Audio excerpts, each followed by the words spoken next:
एक प्रसंग तर 1 वर्षापूर्वी असा झालेला आहे की आपल्या जिल्ह्याचे पालकमंत्री आदरणीय राधाकृष्ण विखे पाटील साहेबांचा नातू आणि आमच्या शालिनीताई विखे या शेतामध्ये जेवण करत असताना तिथं बिबट्या येऊन गेला होता. तुम्ही कदाचित वाचलं असेल ते. बिबट्या काय गरीब श्रीमंत मोठा छोटा पाहून येत नाही. बिबट्या कोणाकडे येऊ शकतो. कोणाचं ज्याचं नशीब चांगलं असेल तिथून वाचतात. परंतु बिचारा याचा पोरगा दारातून घेऊन गेला, 6 वर्षाचा पोरगा. आणि जर या प्रशासनाला जर एवढी काळजी नसेल तर इथून एकही माणूस हलणार नाही.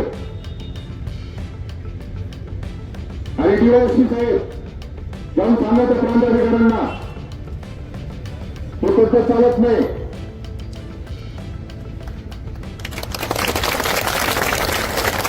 काय झालं, तुम्हाला गोड बोलणाऱ्यांची सवयच राहिली नाही.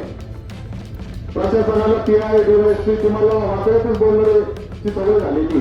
त्याच्यावर तुमच्या ते सॉफ्टवेअर मध्ये ती सिस्टीमच अशी झाली की वाकडं बोललं तुम्ही ऐकतच नाही.